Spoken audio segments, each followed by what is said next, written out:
The Plymouth GTX arrived at the height of America's muscle car revolution, during a period when horsepower became more than engineering. It became identity, rebellion, and status wrapped in chrome and steel. By the mid-1960s, Detroit's horsepower war was escalating rapidly. Young buyers wanted speed, manufacturers wanted dominance, and every major automaker was searching for a machine that could define an era.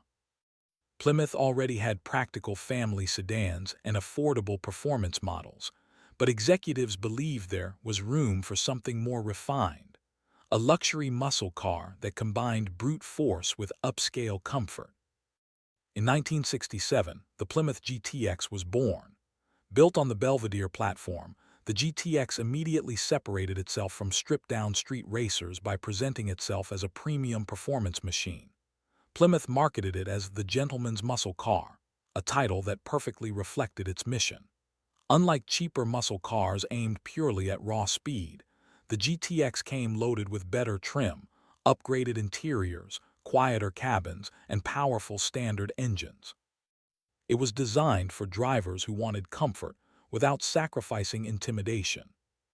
At its heart sat Chrysler's legendary 440 Super Commando V8, an engine that quickly earned respect across America. Officially rated at 375 horsepower, the 440 produced enormous torque that transformed the GTX into a highway monster. The moment drivers pressed the accelerator, the car surged forward with a violent wave of power that few competitors could match at the time.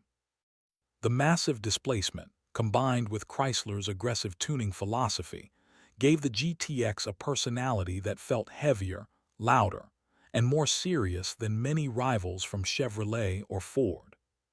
For buyers who wanted absolute dominance, Plymouth offered the optional 426 HEMI V8.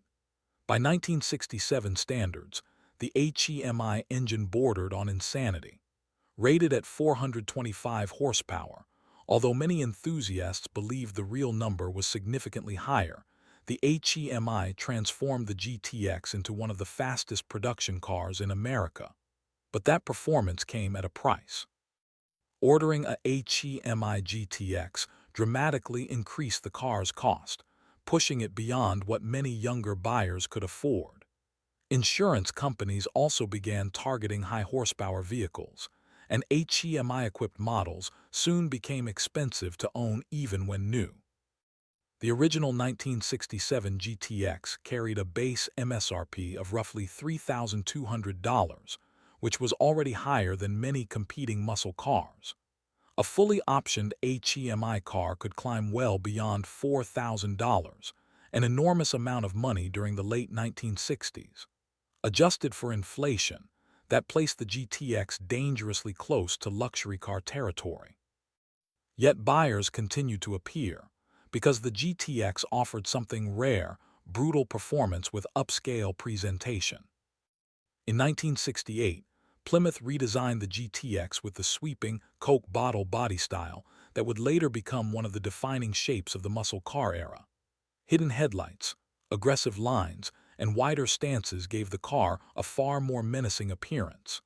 This redesign arrived during the absolute peak of American muscle culture. Gasoline remained cheap, horsepower ratings kept climbing, and manufacturers were locked in open warfare on drag strips across the country. The GTX also faced competition from within its own showroom. Plymouth introduced the Road Runner in 1968 as a cheaper, stripped-down performance car aimed at younger buyers. The Road Runner became an immediate sales phenomenon because it delivered similar speed at a lower price. Suddenly, the GTX's premium image became both its greatest strength and its biggest weakness. Buyers loved the GTX's luxury touches, but many younger enthusiasts preferred saving money and buying the more affordable Road Runner instead. Still, the GTX developed a loyal following. Drivers respected the car's balance between comfort and aggression. Inside the cabin, wood-grain trim, bucket seats, and improved sound insulation made long-distance driving more civilized than in many competitors. But beneath that refinement remained raw Mopar brutality. The heavy hood, the deep exhaust rumble, and the endless torque reminded drivers that the GTX was never built to behave politely. By 1969, the muscle car wars had reached a dangerous peak. Insurance rates skyrocketed as accident statistics involving high-performance cars increased across America. At the same time, federal emissions regulations were beginning to tighten. Manufacturers faced growing pressure to reduce compression ratios and tame their engines. Yet the GTX continued pushing forward with massive V8 power, becoming one of the last true expressions of unrestricted American muscle before the industry changed forever.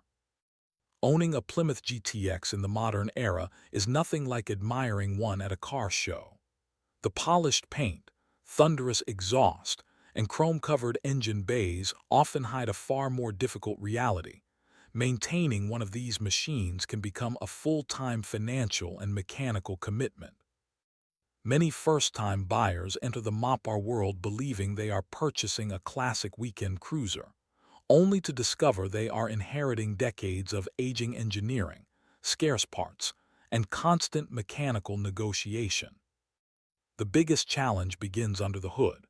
The legendary 440 Magnum engine may be one of Chrysler's greatest big-block creations, but it demands attention in ways modern engines never do.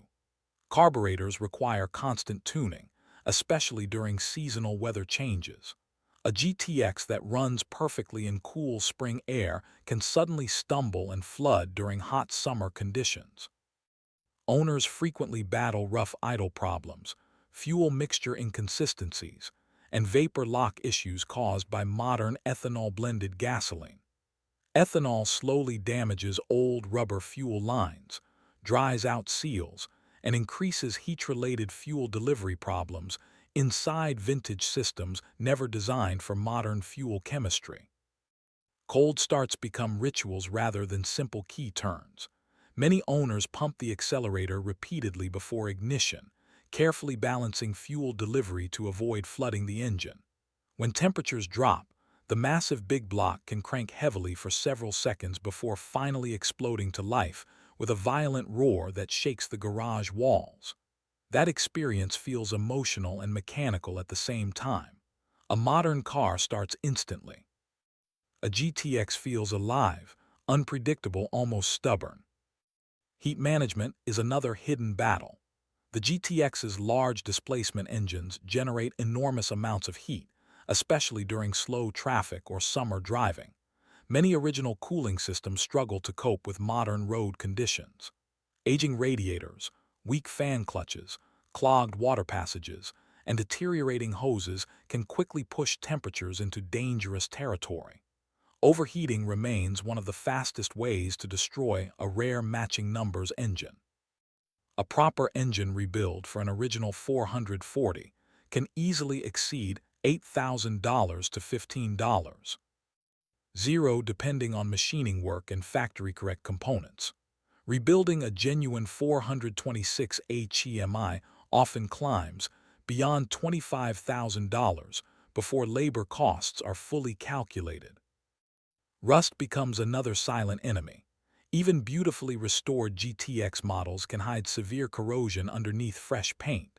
Moisture commonly attacks the rear quarter panels, trunk floor, lower fenders, floor pans, and frame rails. Vinyl-top cars are especially vulnerable because trapped moisture slowly eats through the roof structure beneath the trim. Restoring structural rust properly requires extensive metal fabrication.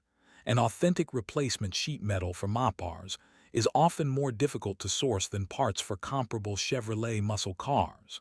Some owners spend years searching for original trim pieces, factory moldings, or correct badging that disappeared decades ago. The restoration market itself has also become dangerous. Reproduction parts flood online marketplaces, but quality varies dramatically. Cheap chrome components often pit within a few years, incorrect interior materials reduce collector value, and fake emblems can expose poorly researched restorations.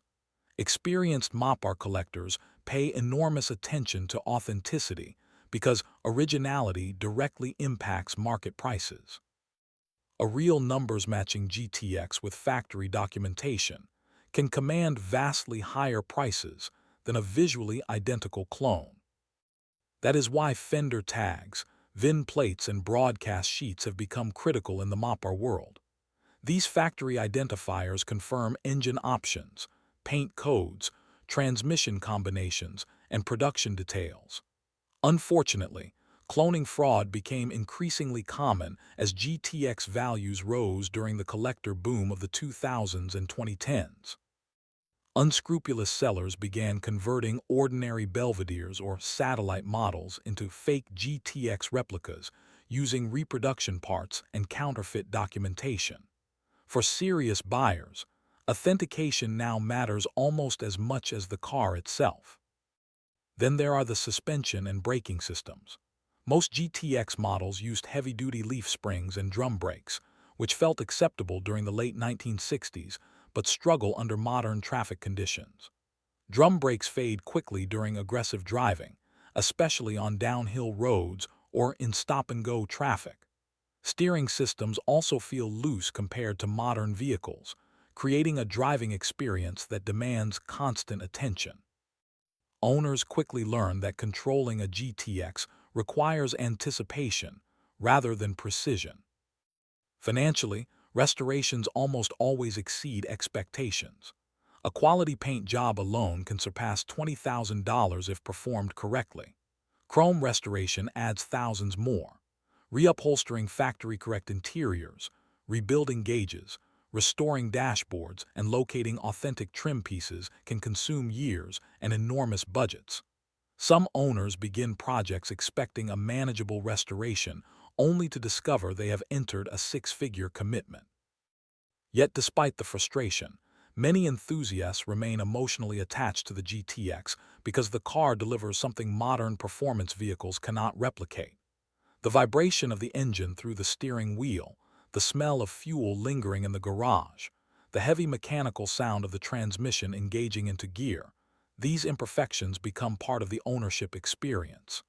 Maintaining a Plymouth GTX is rarely convenient, rarely cheap, and almost never rational. But for many collectors, that constant battle is exactly what makes the car unforgettable.